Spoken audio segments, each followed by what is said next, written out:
60 Great Ghost Stories, read by H. Washington Sawyer.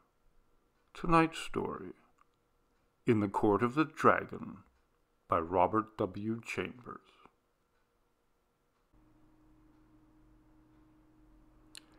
O thou who burn'st in heart for those who burn, in hell whose fires thyself shall feed in turn, how long be crying, Mercy on them, God?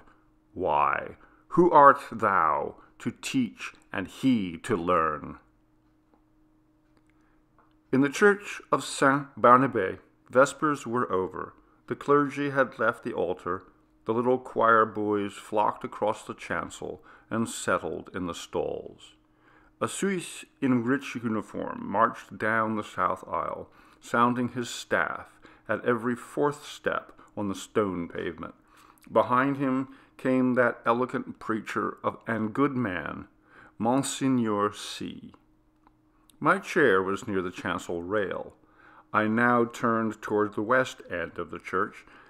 The other people between the altar and the pulpit turned too. There was a little scraping and rustling while the congregation seated itself again. The preacher mounted the pulpit stairs, and the organ voluntary ceased. I had always found the organ playing at Saint-Barnabé highly interesting. Learned and scientific it was, too much so for my small knowledge, but expressing a vivid, if cold, intelligence. Moreover, it possessed the French quality of taste. Taste reigned supreme, self-controlled, dignified, and reticent. Today, however, from the first chord I had felt a change for the worse, a sinister change. During vespers, it had been chiefly the chancel organ which supported the beautiful choir. But now and again, quite wantonly as it seemed, from the west gallery, where the great organ stands, a heavy hand had struck across the church at the serene peace of those clear voices. It was something more than harsh and dissonant, and it betrayed no lack of skill.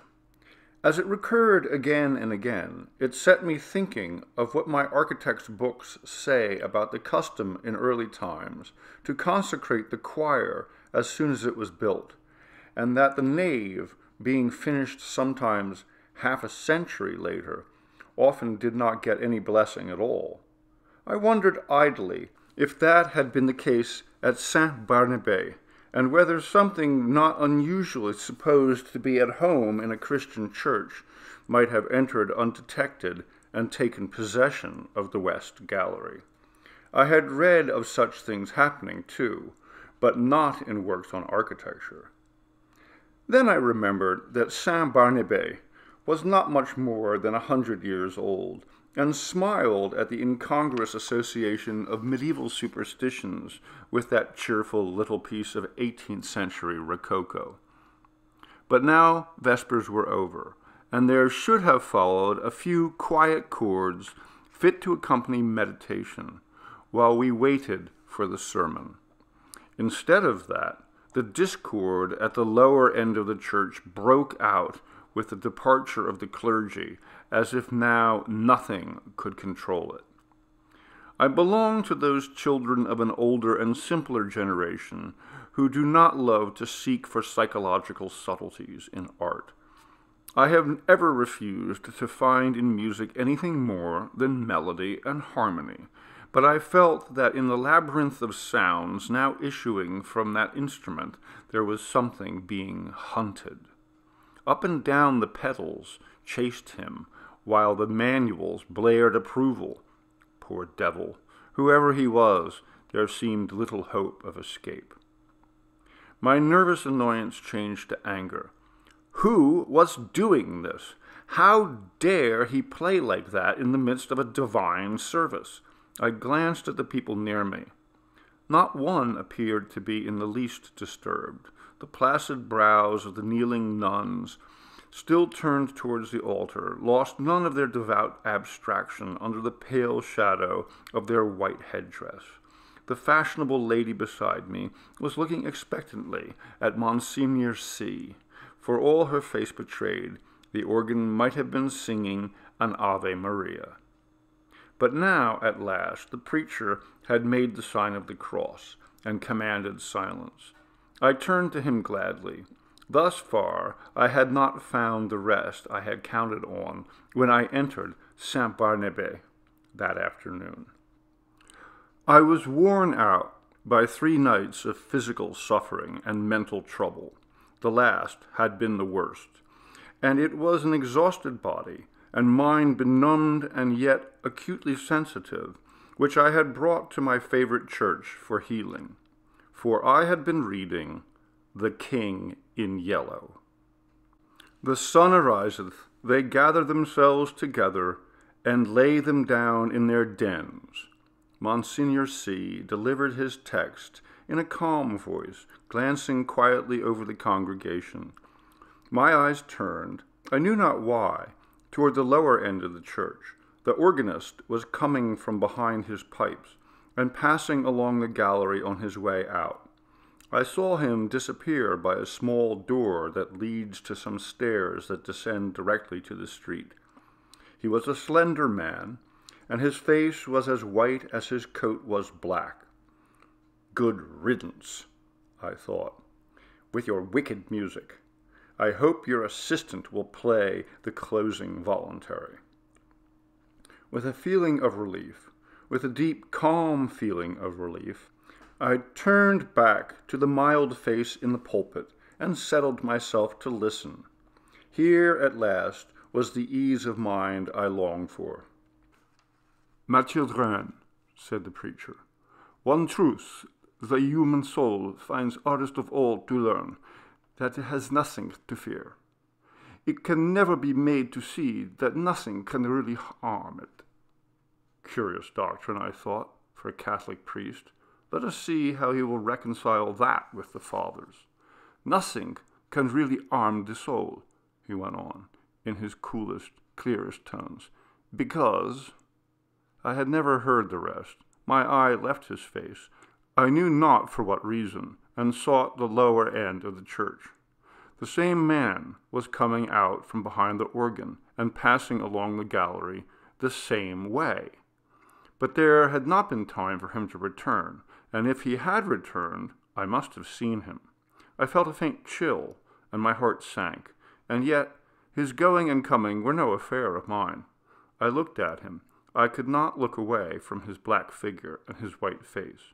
When he was exactly opposite me, he turned and sent across the church straight into my eyes a look of hate, intense and deadly. I have never seen any other like it. I would to God I might never see it again. Then he disappeared by the same door through which I had watched him depart less than 60 seconds before. I sat and tried to collect my thoughts. My first sensation was like that of a very young child badly hurt, when it catches its breath before crying out. To suddenly find myself the object of such hatred was exquisitely painful, and this man was an utter stranger. Why should he hate me so? Me, whom he had never seen before. For the moment all other sensation was merged in this one pang. Even fear was subordinate to grief, and for that moment I never doubted. But in the next I began to reason, and a sense of the incongruous came to my aid. As I have said, Saint-Barnabé is a modern church. It is small and well lighted. One sees all over it almost in a glance. The organ gallery gets a strong white light from a row of long windows in the clear story, which have not even colored glass. The pulpit being in the middle of the church, it followed that, when I was turned toward it, whatever moved at the west end could not fail to attract my eye. When the organist passed, it was no wonder that I saw him. I had simply miscalculated the interval between his first and his second passing. He had come in that last time by the other side door. As for the look, which had so upset me, there had been no such thing. I was a nervous fool. I looked about. This was a likely place to harbor supernatural horrors. That clear-cut, reasonable face of Monseigneur C, his collected manner and easy, graceful gestures, were they not just a little discouraging to the notion of a gruesome mystery? I glanced above his head and almost laughed. That flyaway lady supporting one corner of the pulpit canopy, which looked like a fringed damask tablecloth in a high wind. At the first attempt of a basilisk to pose up there in the organ loft, she would point her gold trumpet at him and puff him out of existence. I laughed to myself over this conceit, which, at the time, I thought very amusing, and sat and chafed myself and everything else from the old harpy outside the railing, who had made me pay 10 centimes for my chair before she would let me in, and she was more like a basilisk, I told myself, than was my organist with the anemic complexion.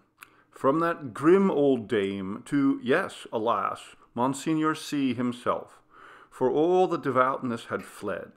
I had never yet done such a thing in my life, but now I felt a desire to mock. As for the sermon, I could not hear a word of it for the jingle in my ears of, "The skirts of St. Paul has reached, having preached us those 6 Lenten lectures, more unctuous than ever he preached," keeping time to the most fantastic and irreverent thoughts. It was no use to sit there any longer. I must get out of doors and shake myself free from this hateful mood. I knew the rudeness I was committing, but I still rose and left the church. A spring sun was shining on the Rue de Saint-Honoré when I ran down the church steps.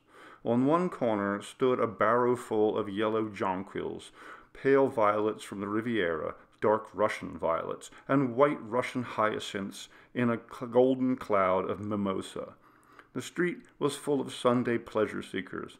I swung my cane and laughed with the rest. Some one overtook and passed me. He never turned, but there was the same deadly malignity of his white profile that there had been in his eyes. I watched him as long as I could see him. His lithe back expressed the same menace. Every step that carried him away from me seemed to bear him on some errand connected with my destruction. I was creeping along. My feet almost refused to move. There began to dawn in me a sense of responsibility for something long forgotten. It began to seem as if I deserved that which he threatened. It reached a long way back, a long, long way back. It had lain dormant all these years. It was there, though, and presently it would rise and confront me. But I would try to escape, and I stumbled as best I could into the Rue de Rivoli, across the Place de la Concorde, and on to the quay. I looked with sick eyes upon the sun, shining through the white foam of the fountain, pouring over the backs of the dusky bronze river gods, on the faraway arc, a structure of amethyst mist, on the countless vistas of gray stems and bare branches faintly green. Then I saw him again, coming down one of the chestnut alleys of the Cour de la Reine. I saw the riverside plunge blindly across the Champs-Élysées and turn towards the Arc. The setting sun was sending its rays along the green sward of the Rond Point. In the full glow, he sat on a bench, children and young mothers all about him. He was nothing but a Sunday lounger, like the others, like myself. I said the words almost aloud, and all the while I gazed on the malignant hatred of his face. But he was not looking at me. I crept past and dragged my leaden feet up the avenue. I knew that every time I met him brought me nearer to the accomplishment of his purpose and my fate, and still I tried to save myself. The last rays of sunset were pouring through the great arc. I passed under it and met him face to face. I had left him far down the Champs-Élysées, and yet he came in with a stream of people who were returning from the Bois de Boulogne. He came so close that he brushed me. His slender frame felt like iron inside his loose black covering. He showed no signs of haste, nor of fatigue, nor any human feeling. His whole being expressed one thing, the will, the power to work me evil. In anguish, I watched him where he went down the broad, crowded avenue that was all flashing with the wheels and trappings of the horses and helmets of the Garde Républicaine. He was soon lost to sight. Then I turned and fled into Le Bois, and far out beyond it, I know not where I went, but after a long while, as it seemed to me, night had fallen, and I found myself sitting at a table before a small cafe. I had wandered back into Le Bois. It was hours now since I had seen him. Physical fatigue and mental suffering had left me no power to think or feel. I was tired, so tired. I longed to hide away in my own den. I resolved to go home, but that was a long way off. I live in the Court of the Dragon, a narrow passage that leads from the Rue de Rennes to the Rue de Dragon. It is an impasse, traversable only for foot passengers. Over the entrance of the Rue de Rennes is a balcony supported by an iron dragon. Within the court, tall old houses rise on either side and close the ends that give on to the two streets. Huge gates, swung back during the day into the walls of the deep archways, close this court after midnight, and one must enter then by ringing at certain small doors on the side. The sunken pavement collects unsavory pools. Steep stairways pitch down to doors that open on the court. The ground floors are occupied by shops of second-hand dealers and by iron workers. All day long the place rings with the clink of hammers and the clang of metal bars.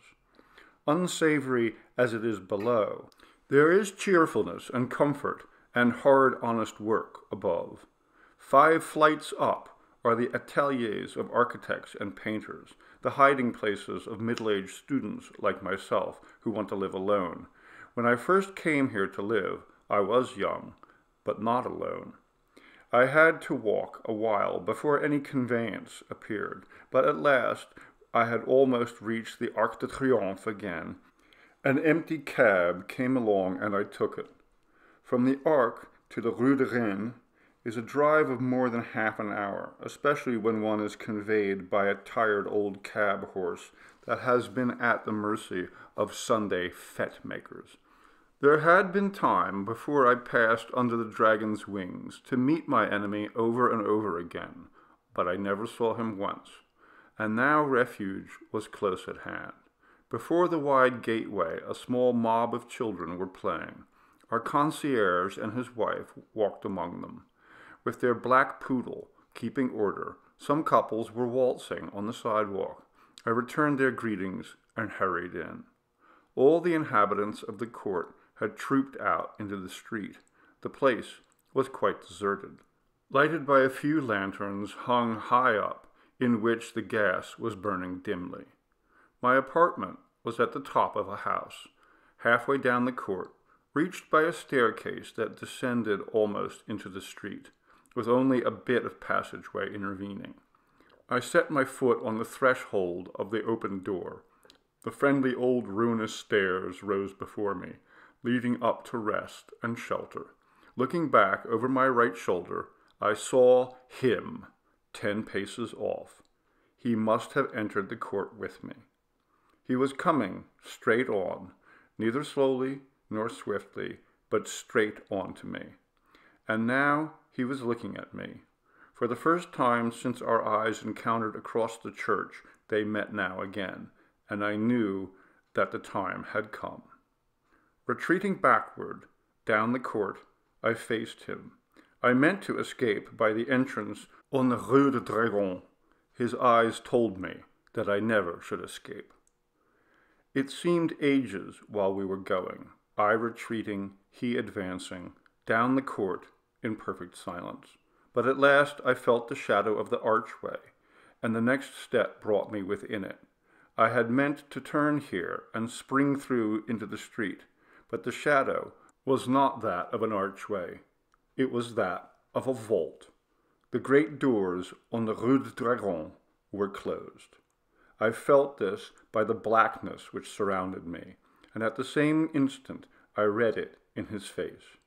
How his face gleamed in the darkness, drawing swiftly nearer. The deep vaults, the huge closed doors, their iron clamps were all on his side. The thing which he had threatened had arrived. It gathered and bore down on me from the fathomless shadows. The point from which it would strike was his infernal eyes. Hopeless, I set my back against the barred doors and defied him. There was a scraping of chairs on the stone floor, and a rustling as the congregation rose. I could hear the Suisse's staff on the south aisle, preceding Monsignor C. to the sacristy. The kneeling nuns, roused from their devout abstraction, made their reverence and went away. The fashionable lady, my neighbor, rose also with graceful reserve. As she departed, her glance just flitted over my face in disapproval. Half dead, or so it seemed to me, yet intensely alive to every trifle, I sat among the leisurely moving crowd, and then rose too and went toward the door. I had slept through the sermon. Had I slept through the sermon? I looked up and saw him passing along the gallery to his place. Only his side I saw. The thin, bent arm in its black covering looked like one of those devilish, nameless instruments that lie in the disused torture chambers of medieval castles. But I had escaped him, though his eyes had said I should not. Had I escaped him? That which gave him the power over me came back out of oblivion, where I had hoped to keep it. For I knew him now, death and the awful abode of lost souls, whither my weakness long ago had sent him. They had changed him for every other eye, but not for mine. I had recognized him almost from the first. I had never doubted what he was come to do. And now I knew while my body sat safe in the cheerful little church, he had been hunting my soul in the court of the dragon. I crept to the door. The organ broke out overhead with a blare. A dazzling light filled the church, blotting the altar from my eyes. The people faded away. The arches, the vaulted roof vanished. I raised my seared eyes to the fathomless glare, and I saw the black stars hanging in the heavens, and the wet winds from the lake of Hali chilled my face. And now, far away, over leagues of tossed cloud waves, I saw the moon dripping with spray, and beyond, the towers of Carcosa rose behind the moon.